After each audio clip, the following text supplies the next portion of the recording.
आप लोग ये बताओ, पहले आप सब लोग ये बताओ, ईमानदारी से बताना। कल्पना कीजिए कि आज से साल 2 साल बाद आपके घर पे आपके विवाह की बात चल रही हो, चलेगी? मान लो चल रही है, ठीक है?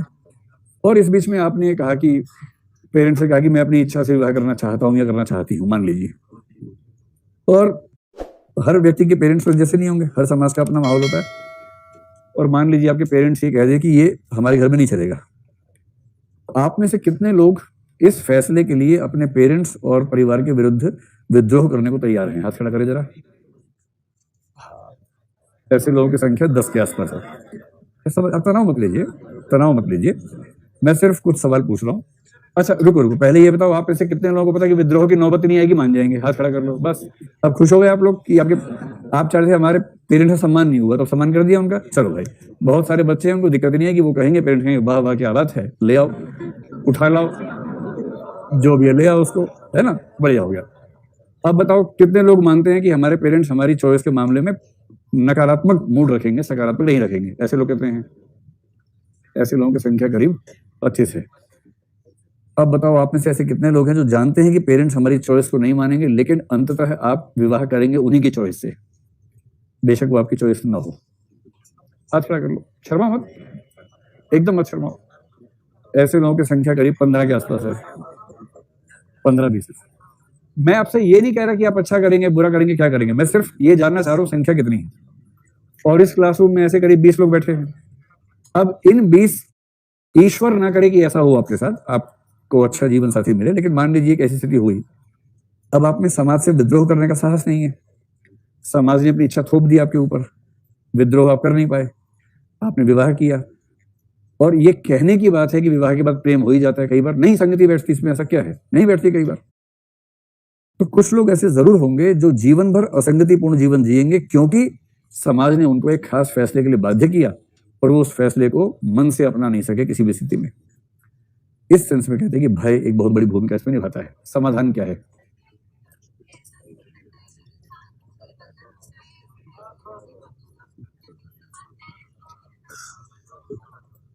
हाँ, हो सकता है।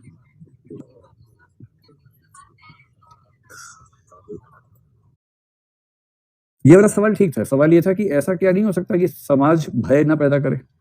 व्यक्ति से कहा जाए कि अपनी चॉइस से आप देख लो, आपने अपनी चॉइस से ही फैसला लिया, बाद में वो चॉइस उल्टी पड़ गई आपके ऊपर, अब आप किसी को कह भी नहीं सकते और फिर डिसोनेंस में चले गए। ये भी हो सकता है, ऐसा भी होता है। लेकिन वहां कम से कम उसकी वजह भय नहीं होती है। और भय होगा तो सिर्फ ये कि लोग कहेंगे वाह अपना फैसला करने चले थे, देखो मुंह देखो इनका, अपना फैसला, वहां ये वाला भय होगा, निंदा वाला भय होगा। संज्ञानात्मक असंगति अगर किसी के जीवन में आई गई है, उसका समाधान कैसे होगा? इसका समाधान करने के 2 तरीके हैं। पहला तरीका प्रत्यक्ष तरीका, यानी कि डायरेक्ट इस पर क्या स्टेप लिया जा सकता है, और दूसरा तरीका है कि इनडायरेक्ट इसके सॉल्यूशंस क्या हैं। डायरेक्ट सॉल्यूशन में हम कोशिश करते हैं कि उस समस्या का समाधान ही हो जाए, और इनडायरेक्ट में हम कोशिश करते हैं कि समस्या पर सीधी उससे मोटिवेट ना करते हुए अन्य वैकल्पिक उपायों से अपना जीवन बेहतर बनाने का प्रयास करें, अपने जीवन की कठिनाइयां थोड़ी सी कम कर लें। ये तरीका है।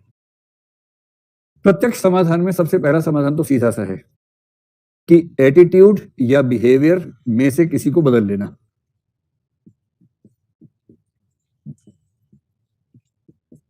सबसे सीधा समाधान तो यही है, जो कि कहने में सीधा है, करने में सबसे मुश्किल काम है।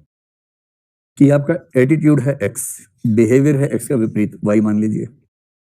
अब आपको चिंता क्या है? एक तो अपनी चिंता है कि भीतर आपको खुद ही अच्छा नहीं लग रहा है कि आपकी 2 चीजों में असंगति है। दूसरी चिंता ये भी है कि लोग निंदा करते हैं, आलोचना करते हैं, सवाल पूछते हैं, तो जवाब देना मुश्किल हो जाता है। 2 ही तरीके हैं, या तो आप जैसे एटीट्यूड एक्स है, बिहेवियर वाई है, या तो आप कहें कि आज से मेरा एटीट्यूड भी वाई हो गया, एक्स है ही नहीं, बात ही खत्म हो गई। आप रेवेन्यू सर्विस में काम करते हैं, ईमानदारी शुरू से बहुत ज्यादा रही है आपके अंदर, लेकिन परिस्थितियों ने ऐसा बनाया कि थोड़ा बहुत करप्शन करना शुरू कर दिया है। और कम से कम 8-10 लोग तो जानते ही करप्शन कर रहे हैं आप, बेशक थोड़ा ही कर रहे हैं, बाकी लोगों से कम कर रहे हैं, पर कर तो रही हैं।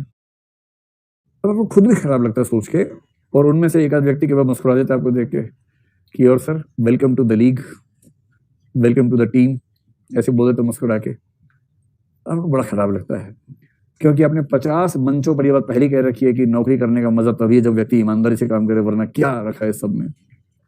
अब 2 ही तरीके बचे हैं, या तो ढिंडोरा पीटना शुरू कर दो कि अरे बिना मतलब ईमानदारी से काम करना संभव ही नहीं, बेकार की बात है ये सब। या तो आदमी ये कह दे, कम से कम जब ये कहना शुरू कर देगा तो कोई पूछेगा कि सर आप कहेंगे मैं तो ये कहता हूँ, क्या दिक्कत है, इसमें तो कोई कॉन्ट्रडिक्शन है ही नहीं, वही बोलता हूँ वही करता हूँ। इसे जो महाकरप्ट लोग होते हैं ना, वो ढिंडोरा नहीं पीटते कुछ भी, उनके सिद्धांत बड़े स्पष्ट होते हैं, फंडामेंटल्स एकदम क्लियर होते हैं।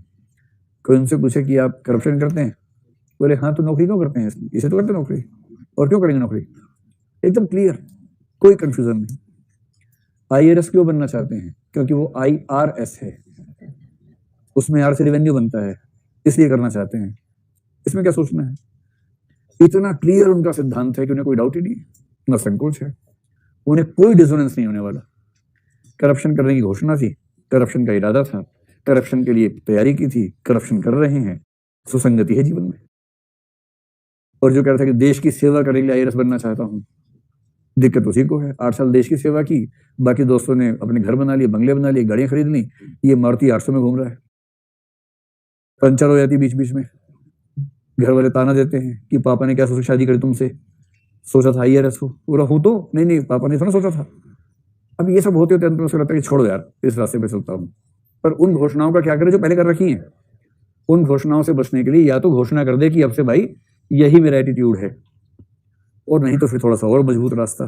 और मजबूत रास्ता क्या है, इसमें एक्स ले आए कि जो मेरे व्यवहार में विचलन है, अब से व्यवहार में विचलन नहीं आएगा, चाहे जो हो जाए। तो यदि एटीट्यूड एक्स है और व्यवहार वाई है, तो या तो व्यवहार को एक्स कर दो या एटीट्यूड को वाई कर दो। इनमें से ज्यादा आसान है एटीट्यूड को चेंज कर लेना, क्योंकि व्यवहार को चेंज करना बहुत आसान नहीं होता है। जब व्यक्ति असंगति में होता है, इसका मतलब है कि उस व्यवहार का इतना आदी है या उस व्यवहार से उसको इतना फायदा हो रहा है कि वो फायदा छोड़ने को तैयार नहीं होगा, इस वजह से करता है। एक तो ये है, कहने में सबसे आसान है, करने में सबसे मुश्किल काम है, इनमें से कोई एक तरीका वो अपना सकता है। सेकंड, अगर इस तरीके से वो ना जाना चाहे आगे, तो क्या कर सकता है। सेकंड तरीका है एडिशनल इंफॉर्मेशन, अतिरिक्त जानकारी एकत्रित करना। क्योंकि कभी कभी क्या होता है कि ऐसी स्थिति फंस गई है कि ना आप अपना अभिवृत्ति को बदल पा रहे हैं, ना व्यवहार को बदल पा रहे हैं, यानी कि पहला सॉल्यूशन संभव नहीं है, मामला फंस गया है। जैसे एक एटीट्यूड ये था कि भाई ड्रिंक नहीं करना चाहिए, नॉन अल्कोहलिज्म, और बिहेवियर ये है कि IFS में फंस गए हैं, और IFS में ड्रिंक नहीं करना लगभग पाप माना जाता है, क्योंकि उस नौकरी की ऐसी शर्तें हैं, नौकरी की ऐसी अपेक्षाएं हैं। आपको विदेशी प्रतिनिधिमंडल के साथ बैठ के बात करनी है, और वहां लस्सी नहीं मिलती, वहां तो वही सब होता है, बहुत सारी तरह की ड्रिंक्स रखी हुई हैं, और वो तो ट्रेनिंग देते हैं कि कौन सी ड्रिंक कैसे पी जाएगी, उसमें किसमें क्या डालना है, कितना पानी, कितना सोडा, सब ट्रेनिंग दी जाती है। हाँ, IFS में कई लोग कह रहे हैं IFS में जाएंगे, IFS में जाएंगे। सिर्फ ये नहीं होता, और बहुत कुछ होता है, फिर वहां से लोग भागते हैं उसके बाद। तो IFS में अगर कोई है, अब कोई ऐसा व्यक्ति है जिसने कसम खाई थी बचपन में ही माँ बाप के सामने कि जीते जी कभी मादक पदार्थों का सेवन नहीं करूंगा, हे माता जी आपकी कसम है, सिलेक्शन हो गया IFS में, और उसको कह रहे हैं कि अमेरिका का डेलीगेट सारे अमेरिका के, आपको भारत के डेलीगेट्स में रह के बात करनी है। और वो जब बातें होती है ना, तो बड़ी अनौपचारिक स्तर पे जाके बातें फाइनल होती हैं, औपचारिक पे तो साइन होता है, उसके पहले की जो मीटिंग्स होती है बड़ी अनौपचारिक होती हैं। और उस समय भाई अमेरिका से बात चले, बुरुंडी से तो कोई बात नहीं, हम कहते हैं मैं छाछ पीता हूँ, तो बुरुंडी वाले कहेंगे हम भी छाछ पीते हैं, छाछा पीते हैं, तब ऐसे बोलेंगे बेचारे। लेकिन अब अमेरिका वाला है, अमेरिका वाला रम गिलास में डाल के जरा कह have this mister Chaudhary, Chaudhary साहब कह रहे हैं कि sorry sir I drink milk only, cow milk I only. यार कैसे आदमी हो। अब वो जो आदमी है उसका मन बैठ गया है, उसको लग रहा है इससे डील नहीं करूंगा। अगर आपके इस पवित्रतावादी नजरिए ने देश के लिए एक संभावना को खारिज कर दिया, तो ऐसी नैतिकता अच्छी है या भाड़ में जैसी नैतिकता? भाड़ में जैसी नैतिकता। क्यों IFS बने थे? किसी ऐसी नौकरी में जाते जहां इसकी जरूरत नहीं पड़ती है। अब ये व्यक्ति क्या करे बेचारा, फंस गया ना मामला। अब क्या होगा, इसे देश के हित में हो सकता है कि वहां पर पीना पड़ जाए। और जिस दिन पी के निकला, साइन करवा के, मम्मी का फोन आ गया कि बेटा वो वचन याद है ना, तुमने कहा था कि माँ तुम्हारी शपथ है मुझे कि जीते जी मादक पदार्थों का सेवन नहीं करूंगा, अब बेटा नशे में है, कैसे जवाब दे। अब इसको असंगति का संज्ञान हो गया, मतलब इसको गिल्ट फीलिंग है जबरदस्त कि मैंने क्या कर दिया। ऐसे में समाधान क्या होता है, अतिरिक्त जानकारी जुटाना, ऐसी जानकारी जिससे ये वाली गिल्ट की फीलिंग थोड़ी सी कम होती जाए। और गिल्ट फीलिंग कम करने के बहुत सारे उपाय होते हैं ऐसे मामलों में। जैसे जो पियक्कड़ लोग हैं उनके पास ऐसी बहुत सारी सूचना, जैसे नॉनवेज खाने वाले क्या बोलते हैं, इकोसिस्टम है ना, वो ये जानकारी जुटा लेते हैं, इकोसिस्टम के नाम से इतना आराम से खाते हैं, 4 एक दिन में खा जाते हैं कि इकोसिस्टम के लिए क्या करें, क्या करना पड़ता है इकोसिस्टम के लिए। तो वो एक तर्क गढ़ा हुआ है। इनके पास तर्क क्या होता है कि अरे अल्कोहल फल से तो बनती है, अंततः तो फलाहार ही तो हुआ। फल से बनी, गेहूं से बनी, ज्वार से बनी, बाजरा से बनी, अंत में तो अनाज ही तो है, इसमें ऐसा क्या है। फिर वो और गढ़ लेते हैं कि भैया गांव में लोग देखो भांग खाते हैं, भांग होली पे खाते हैं, तो भांग है, ताड़ी है, जो भी है, जो भी कल्चरल ड्रिंक्स जो हैं वो भी तो गांव में होता ही है। तो आप गांव में भांग पी लेते, खा लेते हो, और वो महुआ पी लेते हो, ताड़ी पी लेते हो, तो वही चीज तो ये भी है, इसमें ऐसा क्या है। इससे क्या होगा कि तर्क जुट गया। फिर क्या बोलेंगे कि खांसी की दवाई खाते हो कभी? माँ ये बताओ, नहीं माँ मैं आपकी बात पे पीछे नहीं हटूंगा, माँ बस तुम ये बताओ कि जब तुम्हें खांसी हुई थी पिछले साल, तुमने कौन सी दवाई पी थी? माँ ने कहा कि मैंने कोरेक्स पी थी बेटा, और फेंसिडिल पी थी साथ में। तो माँ तुमने उसमें पानी या सोडा मिलाया था? ना बेटा, ऐसे ही पी थी। तो माँ उसमें करीब 40% अल्कोहल होता है, और आज मैं विदेशियों के साथ जो पी के आया हूँ उसमें 13% अल्कोहल था। तो माँ बताओ आप में और मुझ में कौन ज्यादा बड़ा पियक्कड़ है? अब ये क्या कर रहा है, फंस गया ना।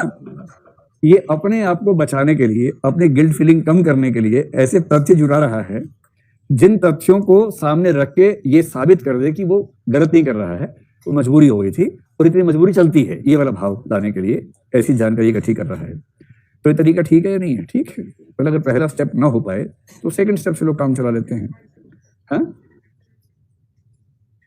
हाँ, डिफेंसिव मोटिवेशन आप इसको बोल सकते हैं कि वही चीज है लगभग।